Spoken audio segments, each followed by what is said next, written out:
Ciao, in questo video vedremo questo piccolo oscilloscopio abbastanza compatto, è un 2 in 1, vuol dire che è oscilloscopio più generatore di funzioni.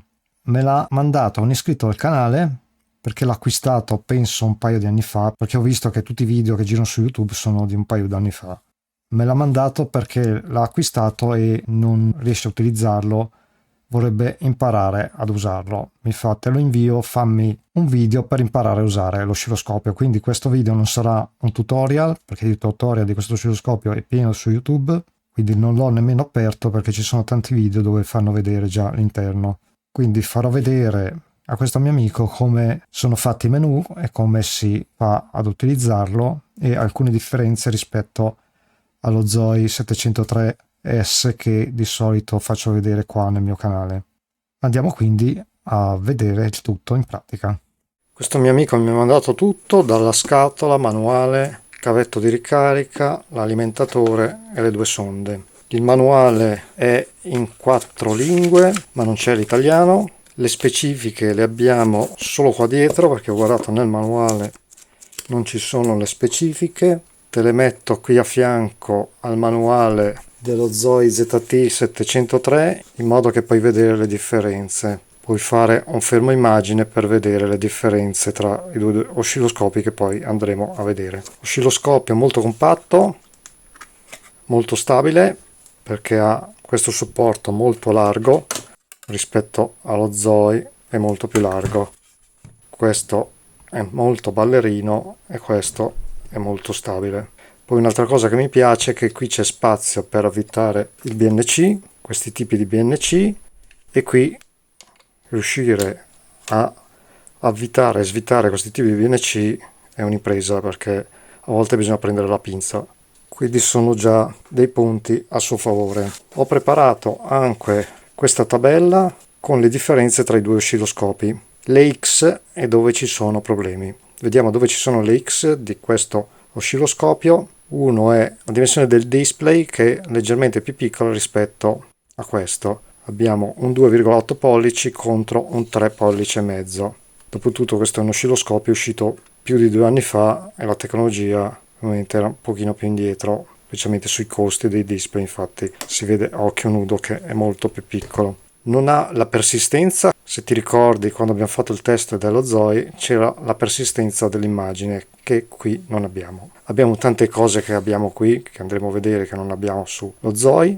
Un'altra cosa che non mi piace molto è il tasto di accensione. Se questo qui ce l'abbiamo in una borsa attrezzi che si sposta e mi va a schiacciare questo tasto, lui si accende solo premendolo. Invece lo Zoe bisogna tenerlo premuto molto prima che si accende, e lo stesso modo per spegnere lo devo tenere premuto tantissimo. Questo invece basta premerlo e lasciarlo. Poi l'ultima cosa che ho visto che è scarsa rispetto allo Zoe è l'FFT. L'FFT qui è quasi inutilizzabile. Per prima cosa andiamo a vedere le sonde. Sono due sonde uguali, vediamo cosa abbiamo scritto. Sono 200 MHz per 1 e per 10, vuol dire che c'è questo interruttore che può dividere la tensione misurata per 10. Non ci sono altre informazioni. Di solito sulle sonde ci sono informazioni di tensione sia in 1 per che in 10 per. Categoria 2, quindi la stessa categoria ma non è indicata la tensione massima.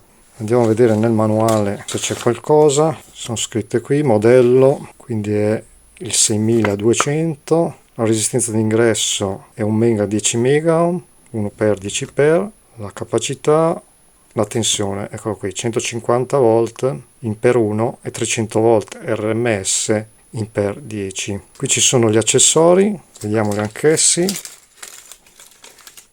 Ci sono gli anellini, qui c'è montato il blu, ma il blu andrebbe montato anche qui, lo montiamo in modo da riconoscere dove è montata la sonda blu. Quindi questo è blu, qui mettiamo il verde, lo agganciamo qua,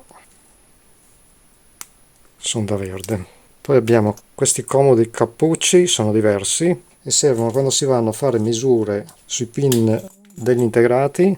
Questo qui si mette qui e serve per evitare che quando la sonda si muove si facciano dei corti. Prendo un circuito integrato, quando si vanno a fare le misure ci impedisce, vedi, è impossibile andare in mezzo a fare un corto, quindi questa qui si usa quando si devono fare le misure così sui piedini, mentre invece questa qui ci isola la massa, che potrebbe essere pericolosa quando andiamo a fare misure, che ne so, sotto, e qui la massa potrebbe creare un cortocircuito. Si mette questo cappuccio e avanza fuori solo la puntina. È chiaro che con la puntina fuori, se andiamo qui, rischiamo di fare un cortocircuito. Questa qui serve in altri casi. Poi c'è la molletta che non vedo dentro, non so se è andata persa o non è stata fornita. Vediamo qui sulle istruzioni. Sì, è indicata. Non vorrei che questo mio amico l'abbia persa o non gliel'hanno messa dentro. Prendo una delle mie.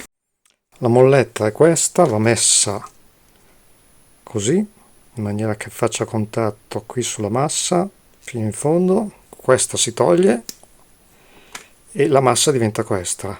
Serve quando si vanno a fare misure molto delicate, che ci sono segnali sensibili, quindi in alta frequenza o in alta impedenza, che quel cavetto qui di massa può captare. Quindi la massa è il più corta possibile, comunque deve essere vicino al puntale. Molte schede hanno queste distanze qui tra massa e punto di misura, in maniera che si appoggia così la sonda dall'oscilloscopio e si fa la misura. Poi abbiamo questo cacciavite di taratura che serve per girare questa vite per trarre la sonda, che è la prima cosa che vedremo. Quindi colleghiamo la sonda, ad esempio il canale 1, useremo il generatore per tarare la sonda. Colleghiamo, mettiamo la vite davanti così c'è più comoda.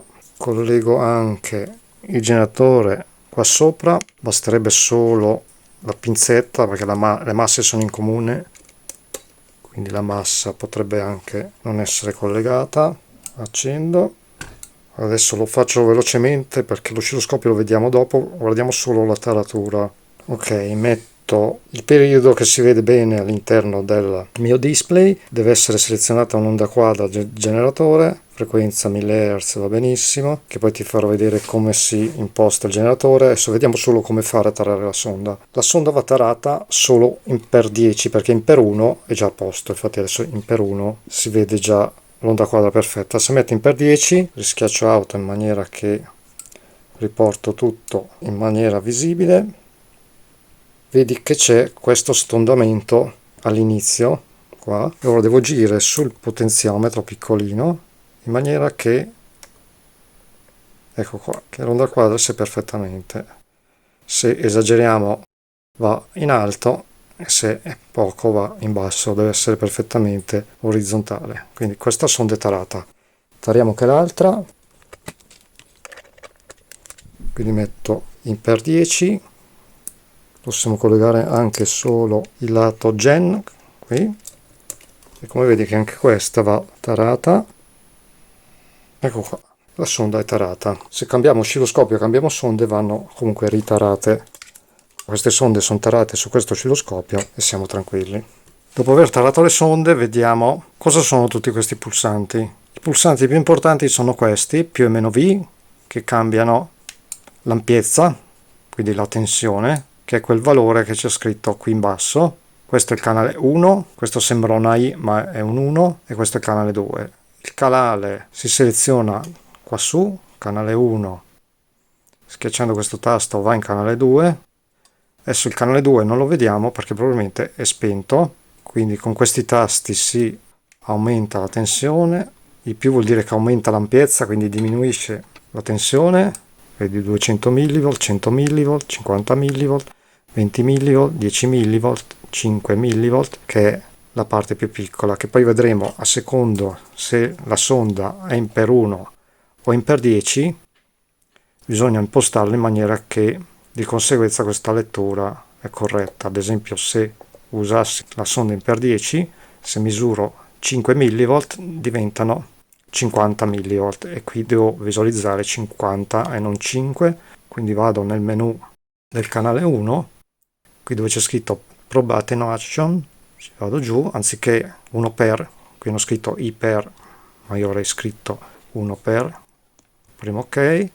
Posso impostare 1, 10 o 100. La mia sonda è in per 10, gli do ok. Per uscire dal menu bisogna ripremere menu, e infatti vedo 50, quindi anche se faccio V+, non mi scende sotto i 50. In pratica lui moltiplica il 5 mV per 10 per avere una lettura corretta con la sonda in per 10. Adesso c'è impostato il canale 1 in per 10 e il canale 2 in per 1.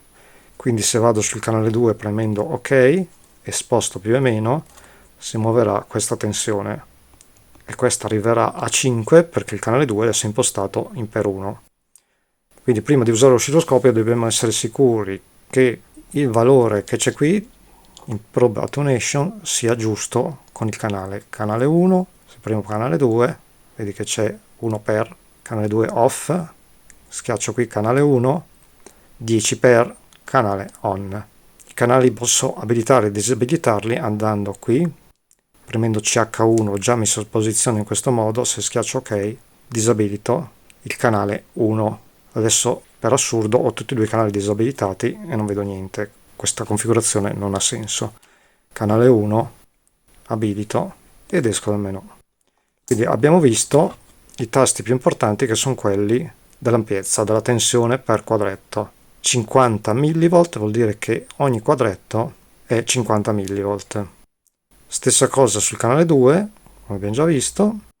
Poi abbiamo la base dei tempi, che è l'orizzontale. Infatti l'hanno chiamato H più H meno e mi va a cambiare questo valore. Se io faccio meno, vedi che 10 millisecondi, non mi piace che abbiano fatto la I al posto dell'1, che confonde sempre, sembra che ci sia scritto IO, 20, 50, 100, 200, 500, un secondo, sono 2 secondi, 5 secondi, 10 secondi, 20 secondi, si possono fare anche misure molto lente. Quindi abbiamo l'orizzontale e il verticale e poi abbiamo il T, quindi le tre cose importanti, le ampiezze, verticale e orizzontale, e il trigger, che sono questi T più e T meno. C'è una cosa bellissima che posso posizionare al 50% schiacciando 50. L'unica cosa, il trigger è disattivato su segnali così lenti, quindi eccolo qui, quindi a 100 millisecondi non c'è il trigger, a 50 millisecondi abbiamo il trigger. Quindi schiacciando sul 50% lui mi si mette al 50% della forma d'onda, col più e il meno muoviamo su e giù. Abbiamo un lento e veloce di questi tasti, premendo move mi dice movimento lento, infatti vedi come si muove lentamente, schiacciando ancora move, fast vuol dire che così si muove velocemente. Questo vale per tutti e tre i cursori, quindi orizzontale che è questo, quindi se faccio lento si muove lentamente, e veloce, e anche questo qui, adesso siamo veloci, slow, si muove lentamente. Per riportare tutti questi cursori al centro, 1, 2 e 3, basta premere Origin, e questa qui è un'altra bella cosa che gli hanno fatto. Quindi abbiamo visto le tre cose importanti, Volt, H e T. 50%, questi menu adesso li andiamo a vedere, poi abbiamo Gen che è il generatore, Zoom è lo zoom della forma d'onda che vedremo dopo. Qui in alto abbiamo, questi due li abbiamo già visti, quindi Move è per fare movimenti veloci e lenti.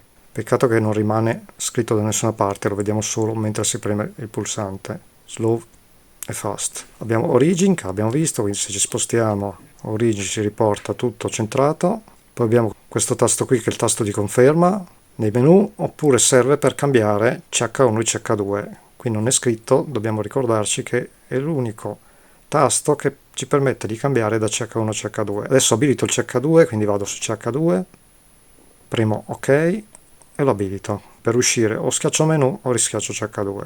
Adesso che sono abilitati entrambi i canali, vedi che posso spostare il CH1, vado su CH2 così, e posso spostare, vedi, uno o l'altro dove voglio. Se premo Origin si sovrappongono. Poi ho questo Save P, salva lo screenshot dello schermo, e questo Save V salva la wave, quindi l'onda. L'onda che c'è memorizzata la va a salvare in maniera di poter fare delle misure successivamente. Poi abbiamo questo Store Ret, Ret sta per Return, quando si fa l'ok, in pratica quando si va nei menu, di qui si entra e di qui si esce. Ok, Return, menu si esce. Store serve per far partire il run qua. Sto sta per stop e run, stop e run, quindi stoppa l'oscilloscopio. Questi tasti qui servono, come visto, per spostarsi su e giù, destra e sinistra, origine, ritorno al centro. Poi abbiamo i tasti rapidi per entrare nel menu, quindi misure, CH1, CH2 e trigger, che possiamo accedere anche da menu. In pratica misure mi porta qui in parameter misure, se io premo vedi che va qui direttamente, anche se sono fuori del menu mi va direttamente in quel punto qui. Idem CH1 si posiziona qui, CH2 si posiziona qui sul canale 2 e trigger si posiziona sul menu dei trigger. Serve per andare rapidamente nel menu relativo, quindi relativo alle misure, relativo al canale 1, canale 2 e trigger. Sono 4 tasti di scelta rapida per entrare nei 4 menu. Molto comodo. Partiamo dai menu, quindi abbiamo il menu principale che per andare a destra e a sinistra devo utilizzare questi due tasti qui, return e ok. Quindi con ok mi sposto a destra e dopo con le frecce su e giù scendo e vado a configurare quello che vedo qua. Quindi la luminosità della forma d'onda, se io premo freccia a destra e freccia a sinistra vedo che posso modificare questo valore. Io lo lascerei un po' bassino così vediamo diciamo anche lo sfondo della forma d'onda. Poi freccia in giù, vado a temperatura di colore che è su off, con ok l'accendo perché le forme d'onde possono avere anche un doppio colore. Questa qui è la modalità XY che per un hobbista è difficile usare, te la faccio giusto vedere. Se io l'accendo e esco dai menu, ecco il modo qui, questa griglia qui. In pratica serve per disegnare delle forme d'onda per collegarlo ad altri apparecchi. Ritorno nel menu, quindi faccio ok e poi freccia in giù, eravamo arrivati qui, lo spengo questo, freccia in giù. Questa qui è la limitazione della larghezza di banda. In pratica se abbiamo disturbi ad alta frequenza possiamo premere qui ok e abbiamo tanti livelli, però non ci dice come, probabilmente da poco a tanto, per limitare la banda quando abbiamo dei disturbi. Lasciamolo su off, qui serve per calibrarlo e c'è una calibrazione base, premendo ok ci chiede di confermarlo per uscire return e questa è calibrazione del sistema, anche qui si fa conferma, si attende e lui farà una calibrazione. La calibrazione va fatta senza nulla collegato. Poi per tornare di qui e fare gli altri menu bisogna fare return. A questo punto posso spostarmi ad esempio nel secondo menu. Vedi, ogni menu ha i sottomenu. Quindi faccio ok. Questa qui è la griglia di background, se è accesa o no. Off spegne tutta la griglia e on l'accende. Consiglio lasciarla accesa se no non abbiamo più i quadrettini. Menu trasparenti sono quei menu qui sotto, bisogna dargli un po' di trasparenza se no ci coprono a forma d'onda. Questo per salvare il settaggio corrente è molto comodo, ad esempio lo Zoe non ce l'ha perché ci consente di impostare le cose che usiamo di più, ad esempio se usiamo solo il canale 1 spesso mettiamo il canale 1, impostiamo la tensione, quindi l'ampiezza, l'orizzontale, il trigger, tutte le cose che ci interessano e facciamo un save current configuration. Questo USB sharing mode serve per scaricare le forme d'onda e screenshot salvati. Infatti entra in questa modalità qui, da USB dell'oscilloscopio a USB del PC. Per fare l'inverso, quindi per aggiornare il firmware, si fa invece in questo modo. Per uscire da qua, innanzitutto bisogna premere il menu button scritto lì. Per entrare nella modalità inversa, bisogna spegnere l'oscilloscopio, accenderlo tenendo premuto menu, così, bisogna tenerlo premuto. Infatti la freccia è al contrario e mi dice sul PC ci deve essere la ISO del firmware e va caricata sull'oscilloscopio. Purtroppo questo oscilloscopio non fa vedere, io l'ho cercato dappertutto, la versione del firmware corrente, nei menu non esiste e quindi non so che versione di firmware c'è caricata. Bisognerebbe ricaricare l'ultima versione, però non vorrei che l'abbia già fatto questo mio amico e abbia già l'ultima versione. Ritorniamo dove eravamo prima, quindi USB sharing, automatic shutdown, premo ok, posso selezionare dopo quanti minuti lui fa lo spegnimento, l'SS off, qui ripristina tutto di fabbrica andando su conferma e ok, torno indietro, questo formatting disk serve per cancellare tutte le forme d'onda salvate, anche qui ci chiede conferma, ci dice che tutti i dati saranno cancellati e siamo arrivati in fondo a questo menu. Torniamo di là con return e abbiamo il cursor misure, che sono i cursori di misura, che non c'è un tasto per accedere direttamente.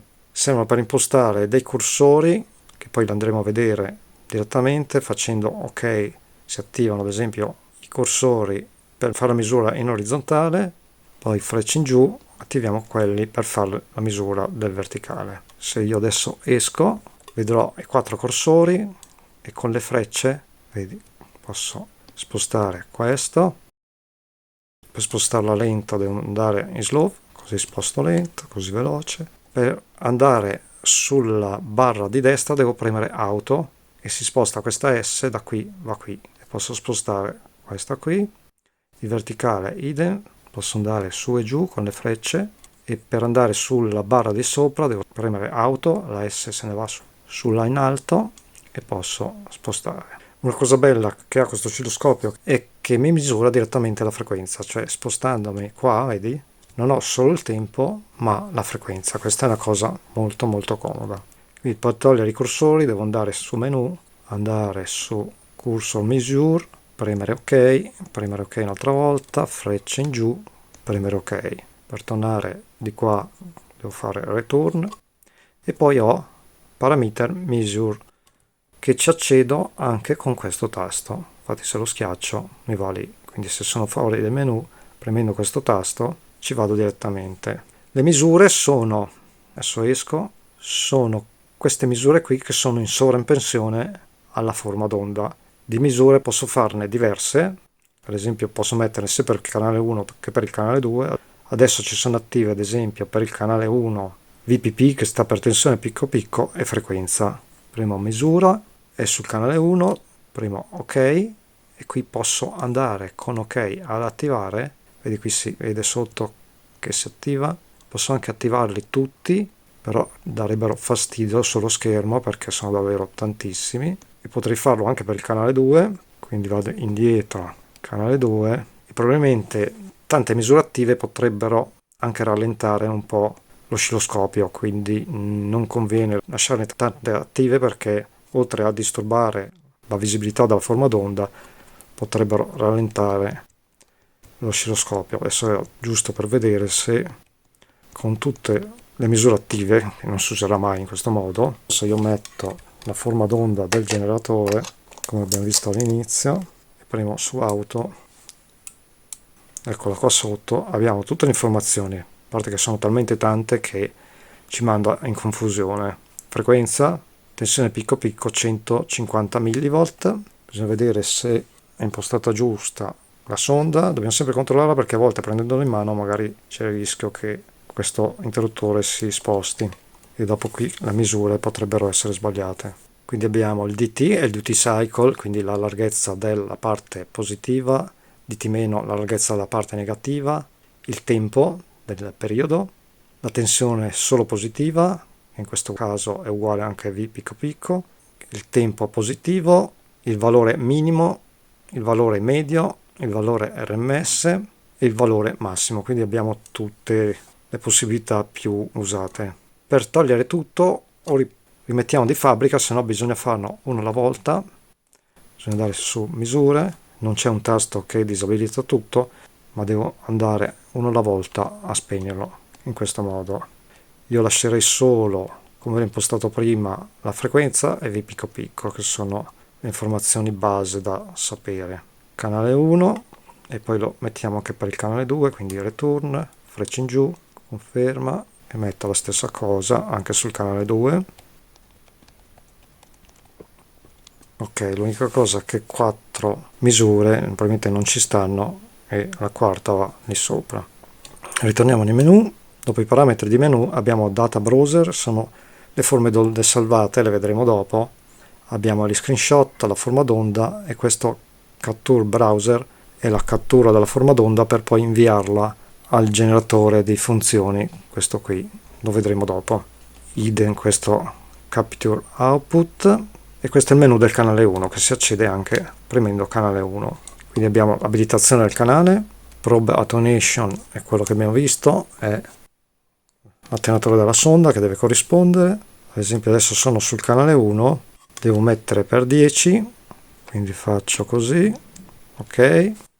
Attenzione che se spengo e riaccendo l'oscilloscopio ritorna in per 1, e per quello che prima avevo messo in per 10, poi è stato spento e è ritornato in per 1. Quindi se ci piace questo settaggio dobbiamo anche salvarlo nei menu che abbiamo visto prima. Questo coupling mode DC o AC è il modo in cui andremo a fare la misura. Poi non preoccuparti se non sai cosa vuol dire, che lo andiamo a vedere insieme quando ti faccio vedere come funziona l'oscilloscopio. FFT display è quello che avevamo visto all'inizio, che ho scritto che l'FFT è scarsa, è una specie di analizzatore di spettro ma funziona molto male, quindi è quasi inutilizzabile. Questo è il limitatore di banda hardware, nel caso ci siano disturbi possiamo attivarlo. Canale 2 è uguale al canale 1, quindi abbiamo la possibilità di attivarlo, impostare l'attenuazione della sonda, il modo, l'FFT e il limitatore di banda. Poi scendendo ancora con la freccia in giù abbiamo il menu dei trigger, che è l'ultimo perché poi torna in su. Ci si accede anche da trigger, da questo tasto qua. Modi di trigger: se premo ok abbiamo automatico, singolo e normale. Il trigger lo vedremo molto bene perché mi è stato anche richiesto più volte di approfondire l'argomento trigger perché non è chiaro. Trigger edge, adesso su raising, lo vediamo qui, sono i fronti di salita e di discesa dove deve lavorare il trigger. Vedi che se premo ok cambia sia qui che qui.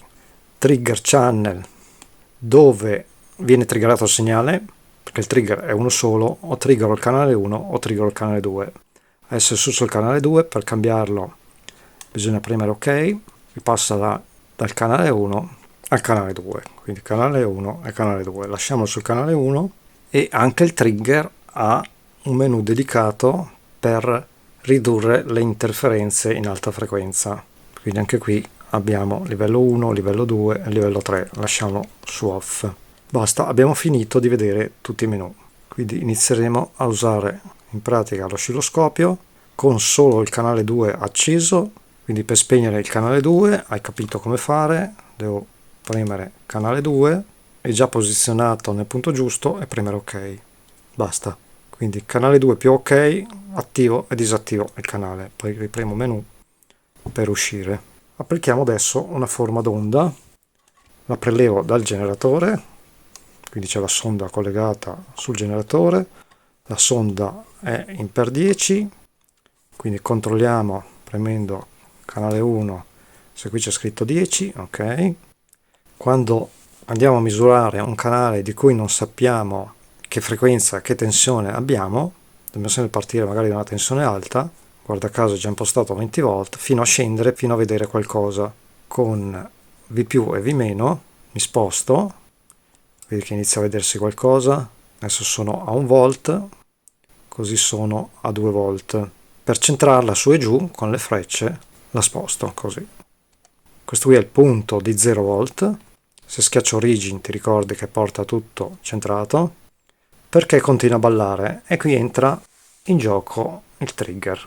Il trigger, siccome è sotto il segnale, non sta funzionando, quindi trigger più, trigger meno lo muovo su e giù finché non entro nella forma d'onda. Ecco, lui dove ha triggerato adesso? Ha triggerato, dobbiamo fare l'incrocio di questi due assi, quindi sta triggerando esattamente in questo punto qui.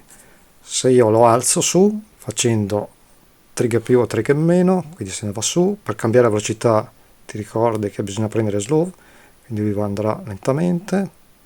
Come esco, adesso siamo qui, questo esatto punto qui, se vado sopra vedi che la forma d'onda non è più in grado di triggerare. Adesso sta triggerando sul fronte di salita, quindi dove sale qua, sta triggerando, adesso sta triggerando in quel punto qui. Se volessi triggerare sul fronte di discesa, dobbiamo invertire questo qui. Dove lo faccio?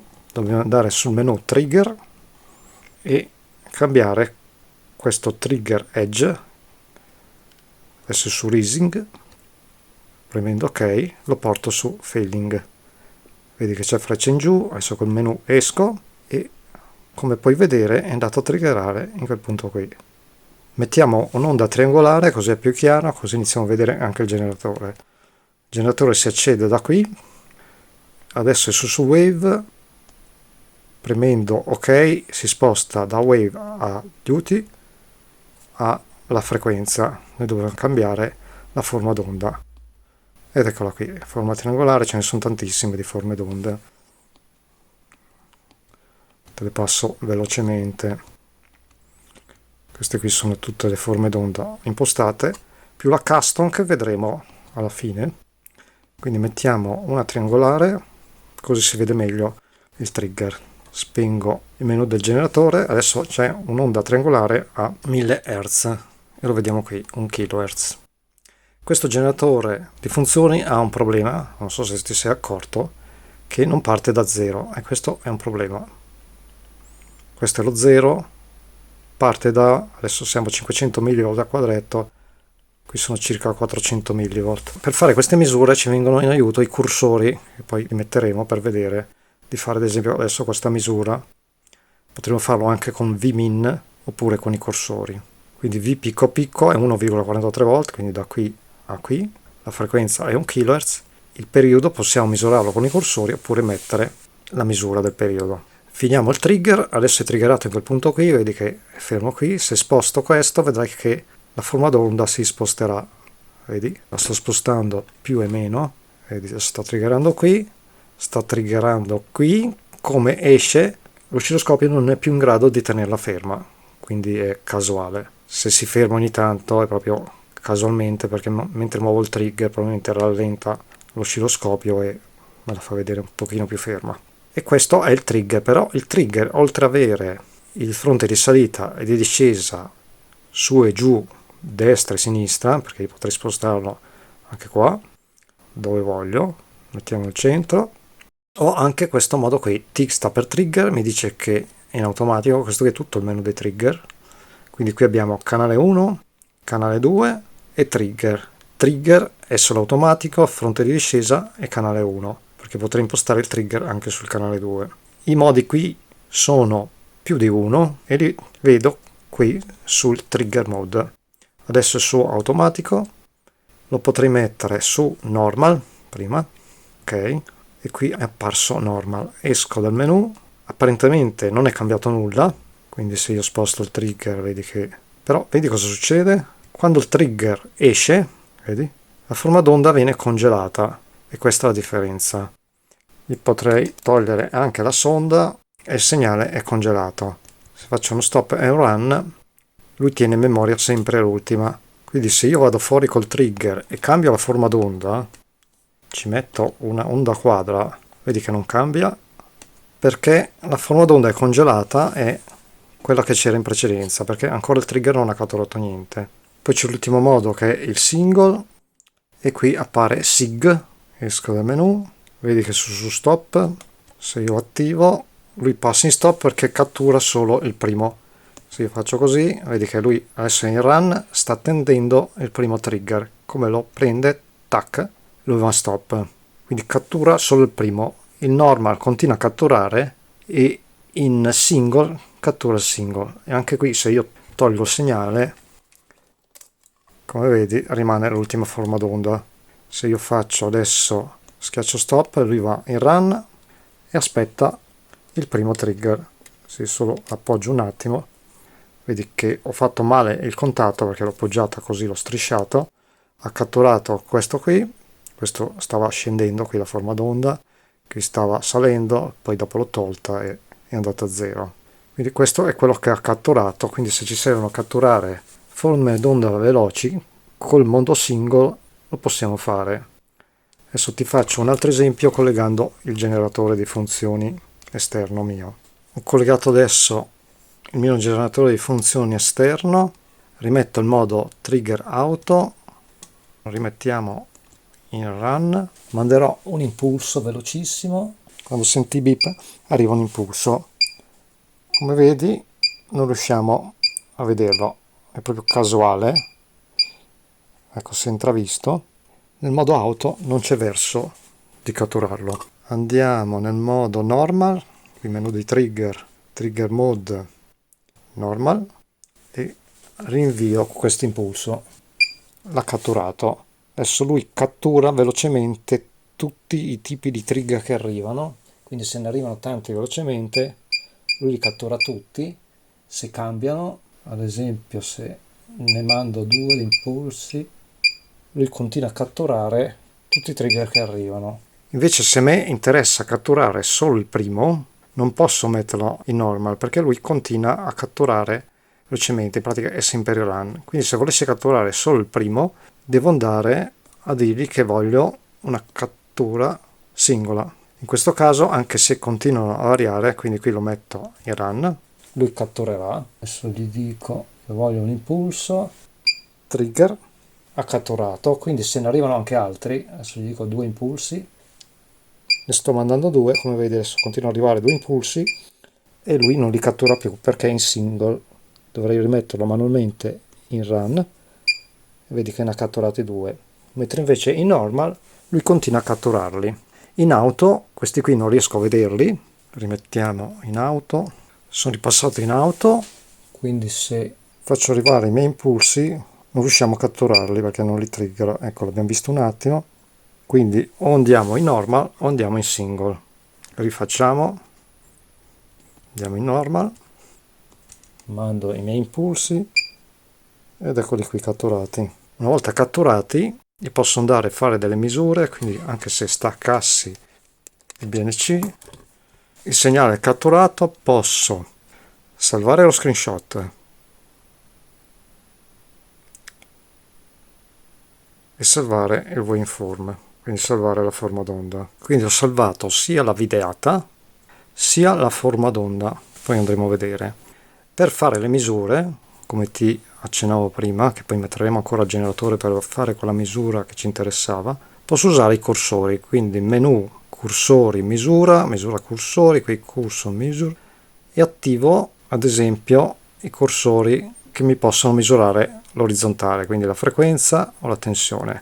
Proviamo prima dall'horizontal, quindi così lo attivo e mi sposto, quindi se mi interessa sapere questa larghezza qui, adesso qui vado lento, così posso spostarmi leggermente.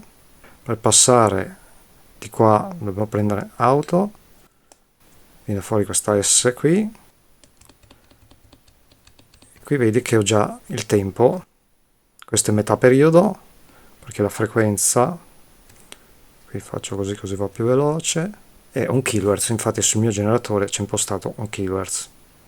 Ho la funzione di zoom che è molto comoda, che mi prende la forma d'onda e me la allarga qua sotto. Io qui posso andare a stringere, disabilito un attimo i cursori,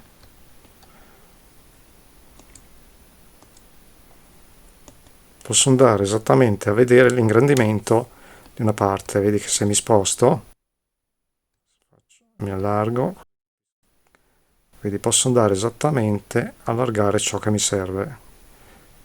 Cambio la base di tempi, ad esempio qui ho il mio periodo, quindi lo zoom è molto comodo per analizzare una parte di forma d'onda. Tolgo lo zoom, rimettiamo il cursore,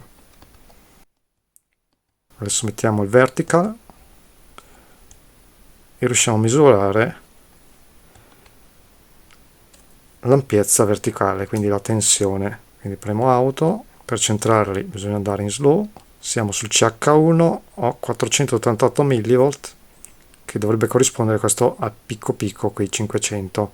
Vediamo quella forma d'onda di prima del nostro generatore, così facciamo l'analisi col cursore.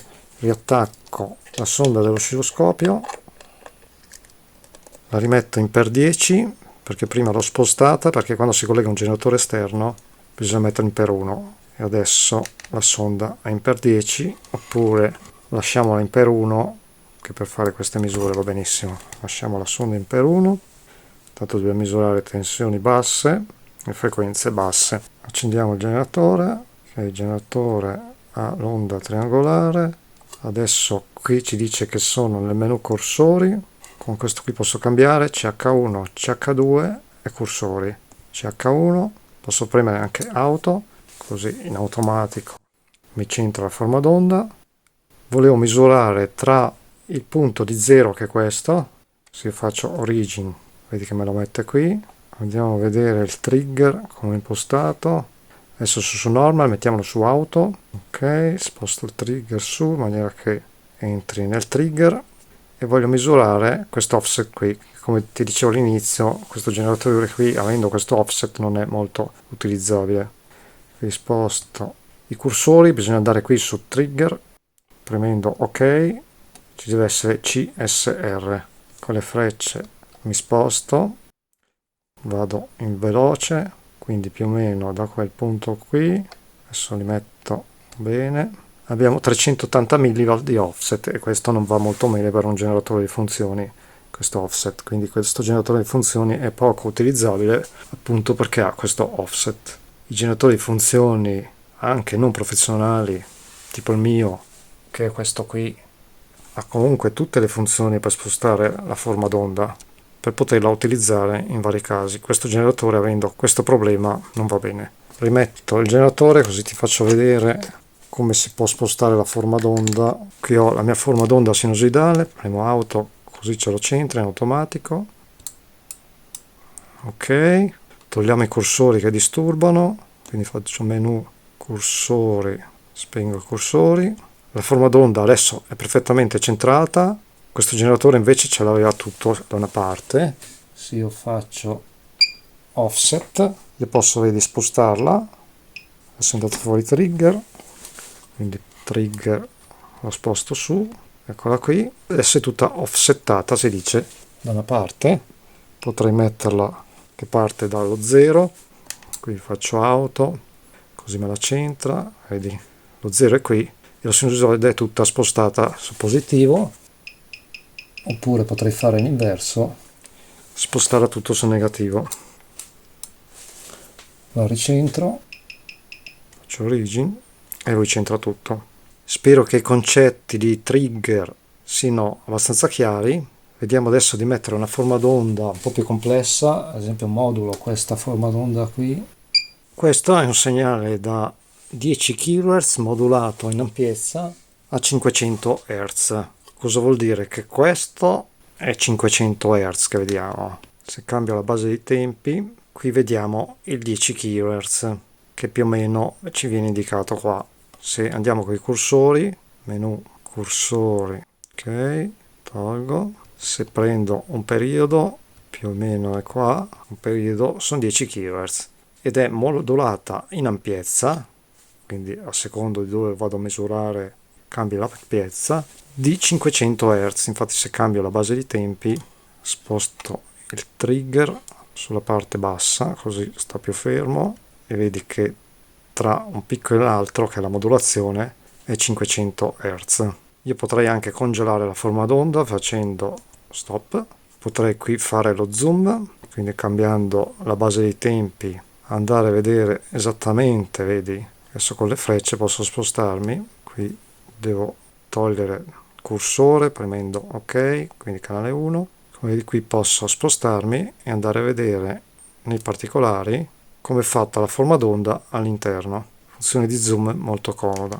Posso quindi congelarla, abbiamo detto, e anche una volta congelata posso andarla a rianalizzare perché lui l'ha memorizzata, vedi.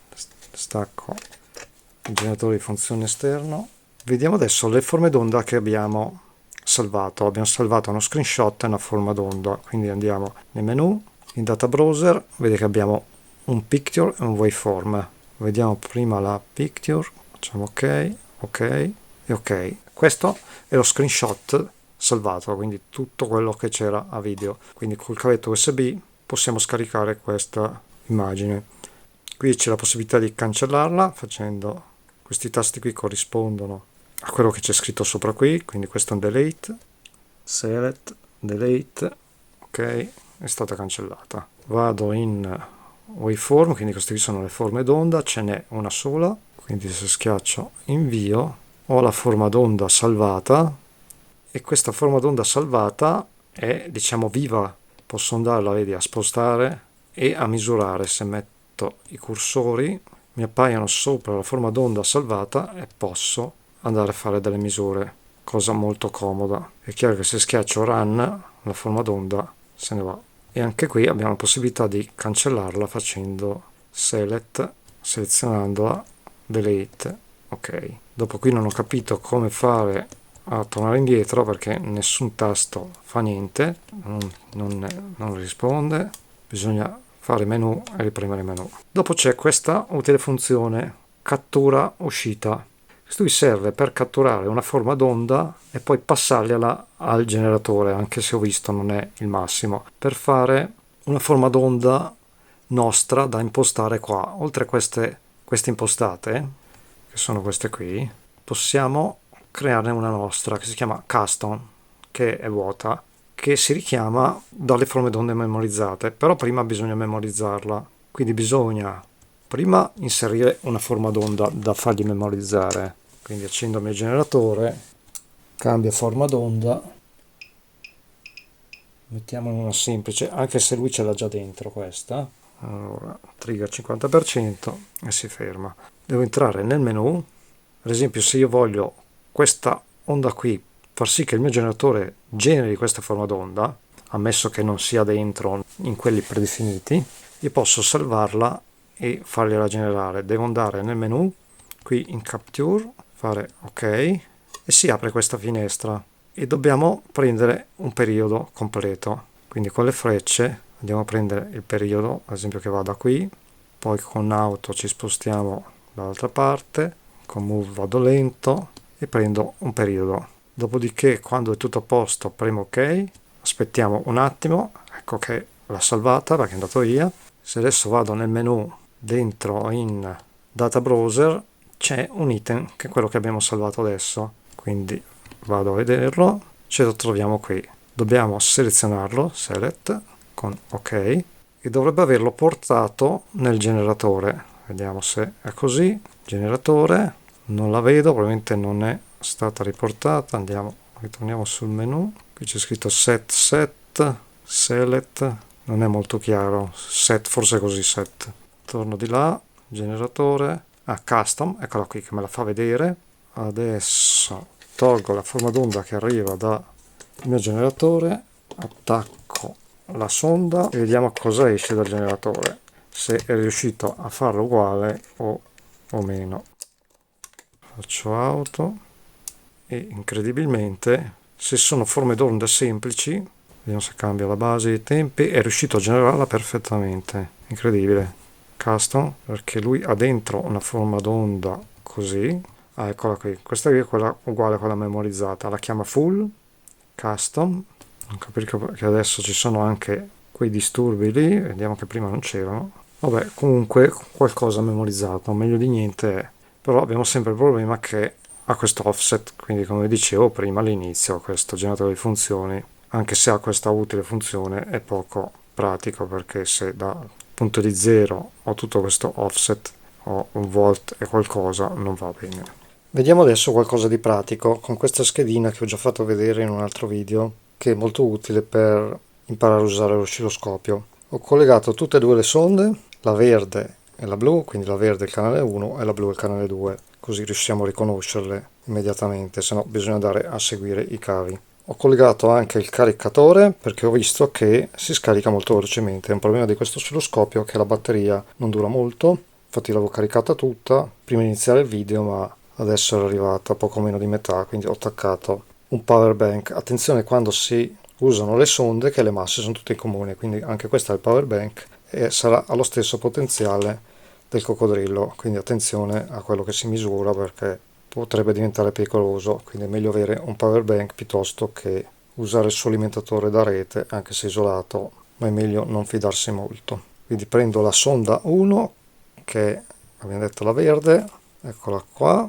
impostate in per 1, sono tutte e due impostate per 1, quindi andiamo a vedere canale 1 è in per 1, canale 2 è in per 1. Tensioni impostate 500 mV, alzo un po', porto a 1 volt il canale 1 e per andare sul canale 2 ti ricordi che devo premere ok e 1 volt il canale 2, anche un po' di più perché qui la tensione mi sa che sono più alte, mettiamo anche 5 volt e 5 volt. La massa è questa e vediamo il nostro 9 volt AC che entra, eccolo qui, sono 50 Hz, potrei farlo premendo automatico, adesso lo facciamo manualmente per imparare a usarlo, quindi facciamo finta che i cursori, mettiamo veloce, sono tutti spostati, anche il trigger, facendo origine ci centra, quindi ci facilita, quindi sono tutti centrati e dobbiamo iniziare a spostare tensione e base di tempi. La tensione va bene perché vediamo che comunque è dentro, sta già misurando 22 volt. Dobbiamo spostare la base dei tempi perché è sbagliata, quindi sono questi H più e H meno. Tensione è proprio il pelo, se vogliamo cambiarla lo facciamo da qui, ok.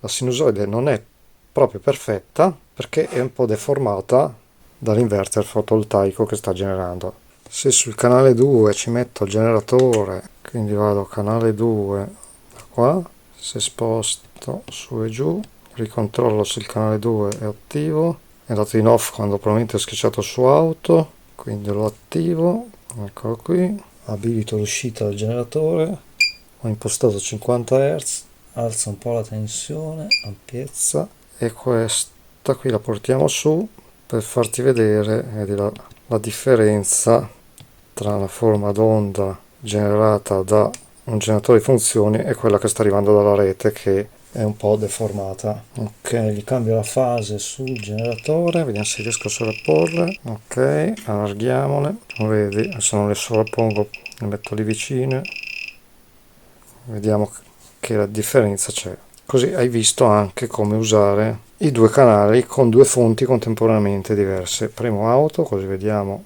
come si comporta, me le fa vedere una sopra e una sotto. Il trigger adesso è sul canale 1, quindi se sposto il trigger vedi che si sposta in quel punto qui, vedi come si sposta.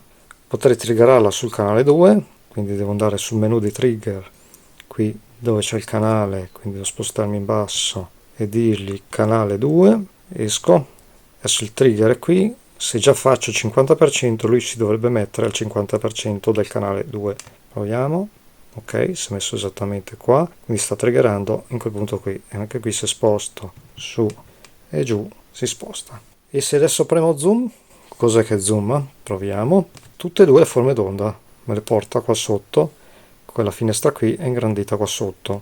Per cambiare la larghezza della finestra devo cambiare la base dei tempi, quindi se stringo così andrò a vedere questo pezzettino qua sotto ingrandito che posso spostarmi, metto veloce, se voglio una fetta più larga allargo, questa parte qui è ingrandita sotto che posso andarla a spostare così, tolgo lo zoom, rimettiamo il trigger sul canale 1, quindi trigger canale 1, togliamo il menu, faccio il 50%, lui se ne va qui e torniamo alla nostra scheda, tolgo il mio generatore e ci rimetto la sonda.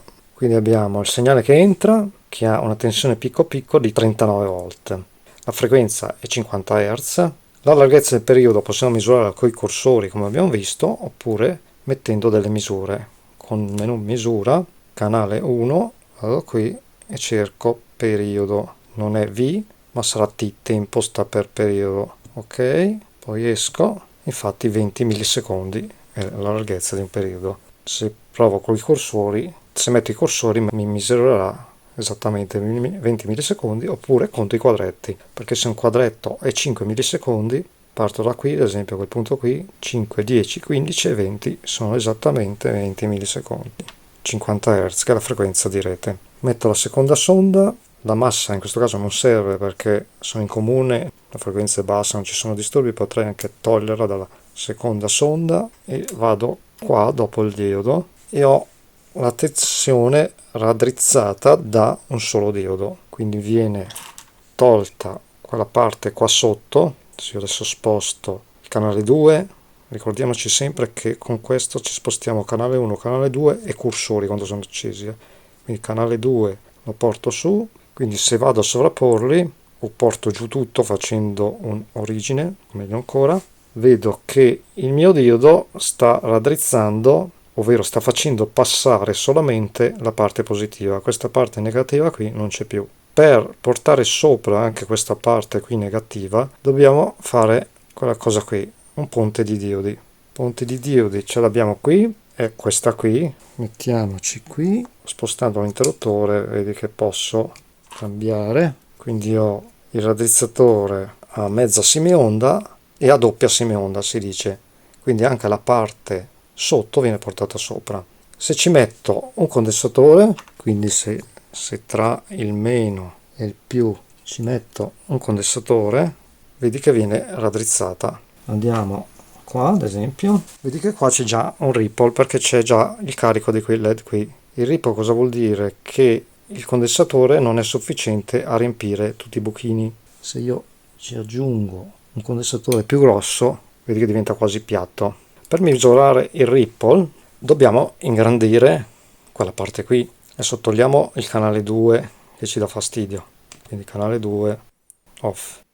Per ingrandire quella parte qui non riusciamo a farlo da qua perché come aumentiamo qui volt, adesso sono sul canale 2, devo mettere sul canale 1, come cambio qui volt, lui se ne va fuori, quindi anche se porto giù, vediamo se questo oscilloscopio di solito 500 mV, vedi più giù di così non va, quindi come faccio 2 volt se ne va su. E quindi in accoppiamento in continuo si dice non riusciamo a visualizzarlo, quindi per visualizzare la tensione di ripple residua dobbiamo andare sul canale 1 e cambiare questo accoppiamento, metterlo in AC. Andiamo giù qui dove c'è su coupling mode, ok, diventa AC. Come già visto sotto è diventato centrato perché lui sta facendo la misura in AC e la componente continua la sta bloccando, sta passando solo la componente alternata. A quel punto qui posso renderlo più sensibile, scendere qui, questo è il mio ripple che se abbiamo 200 mV picco picco, se noi contiamo i quadretti 2, 4, 6, 8, 10 ho un volt di ripple si dice, infatti lo vediamo anche qui, V picco picco 1 volt. Se io gli metto il condensatore rispettando la polarità, mi raccomando, vedi che il ripple diminuisce. Chiaramente non sempre si riesce a portare il ripple a zero, infatti si usano per questo gli stabilizzatori. Dipende sempre che carico abbiamo. Se faccio auto, anche in AC dovrebbe riuscire ad aggiustarmi a forma d'onda. No, non ce la fa perché me la porta tutto sopra. Vediamo se schiaccio origine, la porta lì e dovrei andare a sistemarla. Adesso lo metto in accoppiamento in DC, adesso lo metto in accoppiamento in DC qui, ok, 10 volt e questo è il ripple. Andiamo avanti con le misure, vabbè qui ci sono dei partitori, quindi qui cambia solo la tensione che diventa più bassa e dopo qui ho dei flip flop per fare pratica. Anche qui vediamo se faccio auto, ok, attacco anche l'altra sonda di qua, abilito il canale 2, vediamo se faccio un'auto. L'auto di quell'oscilloscopio qui a volte funziona molto bene. Qui abbiamo da una parte abbiamo una parte diciamo positiva e di qua quella negativa. Con questi potenziometri possiamo andare a cambiare il duty cycle diciamo, e con questo anche lui si riesce a cambiare il duty cycle. Lo possiamo vedere bene col generatore, almeno abbiamo delle percentuali ben precise.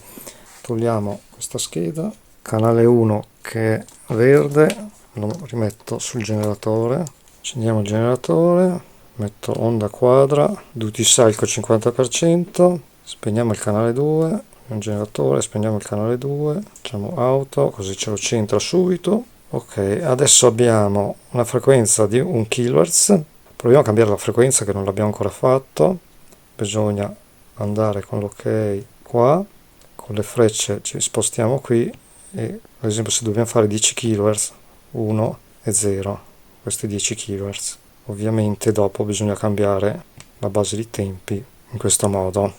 Adesso siamo con un duty cycle del 50%, vuol dire che la parte positiva è uguale a quella negativa della forma d'onda. Per cambiare questo duty cycle bisogna fare diventare verde il duty cycle e vedi che man mano che scendo con la percentuale l'impulsino diventa sempre più stretto. Così siamo a 1% di duty cycle, dal 50 in poi viene invertito tutto, c'è il pulsino che va giù. Lasciamolo così, spengo il generatore, andiamo a ingrandire, quindi se voglio sapere ad esempio quanto è largo questo impulso ho tante possibilità. Qui lo posso vedere immediatamente guardando la base di tempi, un microsecondo, capisco che è un microsecondo. Oppure posso usare i cursori o le misure. Cursori, così vediamo ancora come funziona, auto, andiamo lenti, un microsecondo e abbiamo anche la frequenza. La frequenza non è esatta perché lui crede che la forma d'onda è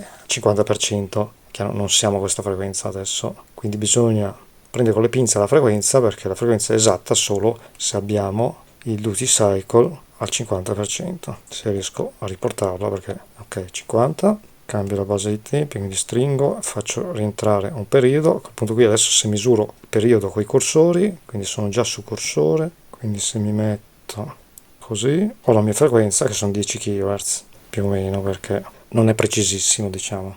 Volevo farti vedere la differenza tra lo Zoe e il finirsi. Adesso ho preso l'uscita del suo generatore che c'è all'interno e la forma d'onda, diciamo, si vede quasi meglio su questo. Qui è un po' squadrettata, anche se posso andare qui a cambiare il sample e diventa un po' più simile. Volevo farti vedere la funzione FFT, che qui la troviamo qua, perché l'onda quadra genera tutte le armoniche, la prima, la seconda, la terza, la quarta. Qui riusciamo a vedere i picchi delle armoniche. Di qua invece è una cosa un po' tutta impastata. E dentro nel canale 1, ad esempio, dobbiamo andare su FFT e attivarla. Vedi, c'è, però è troppo vicina, non si riescono a vedere le armoniche e quindi è quasi inutilizzabile. Già qui si fa fatica, però essendo un pochino più larga si vede meglio. Proviamo a cambiare la forma d'onda del generatore, questa è una triangolare, teniamo d'occhio FFT, vedi qua è tutto impastato, qui si vedono meglio, vedi in questo caso qua si vede meglio, questa è l'onda sinusoidale. Vediamo di rispondere a una domanda che mi viene sempre fatta sugli oscilloscopi. Posso misurare la tensione di rete con questo oscilloscopio? Teoricamente sì, perché la tensione me lo permette, però solo quando sono in per 10, perché resiste a 300 volt RMS. Noi abbiamo 230 RMS. Però cosa succede? Che il terminale di massa e questa massa, quindi anche questa, l'USB, questa massa qui, va a potenziale di rete, quindi è pericolosissimo. Quindi se andiamo a toccare per sbaglio questi connettori rischiamo di prendere la scossa. L'ideale sarebbe usare un trasformatore di isolamento sulla rete in maniera che la rete risulta isolata. L'ideale sarebbe usare una sonda differenziale, si chiamano, sono delle scatoline che isolano l'oscilloscopio da quella che è la rete. Se no dobbiamo usare degli oscilloscopi con le sonde isolate, ma sono molto costosi, diventano apparecchiature professionali che costano migliaia e migliaia di euro. L'altra cosa che bisogna fare molta attenzione è che siccome abbiamo le masse in comune, quando facciamo la misura con due sonde, le due masse sono insieme, quindi non possiamo andare a collegare per dire questa massa su un negativo del circuito e questa su una polarità diversa, perché facciamo un cortocircuito. Questi due sono insieme, specialmente se questa la mettiamo sul meno e questa la mettiamo sul più. Creiamo un bel cortocircuito tramite questi cavi che addirittura potrebbero andare a fondersi e in questo caso danneggiare le sonde e anche magari l'oscilloscopio. Tensione massima di entrata dell'oscilloscopio di protezione 80 volt in per 1, quindi fino a 80 volt lui si protegge. Qui non hanno scritto se RMS o meno, ma penso 80 volt DC. Quindi se entriamo con una tensione più alta lui si danneggia. La tastiera con tante belle funzioni, è un po' simile al mio Tetronic portatile, adesso vedo di inquadrartelo. Questo qui, infatti vedi a volt, position, che è quel move, in pratica le frecce, l'orizzontale, 50%, il trigger, dopo in più questo qui ha altre funzioni perché ha il meter, ha questi tasti funzione, però vabbè, questo qui è un oscilloscopio professionale con i due canali isolati. Una cosa che non ti ho fatto vedere è questo color temperature. Andiamo qua a destra, giù e attiviamolo. Andiamo a vedere una forma d'onda colorata, si intravedono qui già dei colori. Proviamo a cambiare la forma d'onda del generatore, si intravedono dei colori, si vede meglio quando le forme d'onda sono modulate, però crea questo effetto strano colorato, a me non piace. Infatti qui è giallo, qui è verde, qua è verde, qui c'è un po' di rossiccio, questa qui è quella custom. Questo qui è bello andare a analizzare con lo zoom, perché possiamo andare in quel punto qui, ecco qui i colori che si vedono meglio e possiamo andarla a vedere nel dettaglio. Tolgo lo zoom, quindi questo color temperature è più una cosa grafica che un'utilità. Vediamo le calibrazioni, così glielo do calibrato questo mio amico. Quindi facciamo la baseline calibration, quindi ho staccato tutto, anche il generatore, quindi non ho influenze con il mondo esterno. Faccio ok, conferma, infatti me lo dice di staccare USB.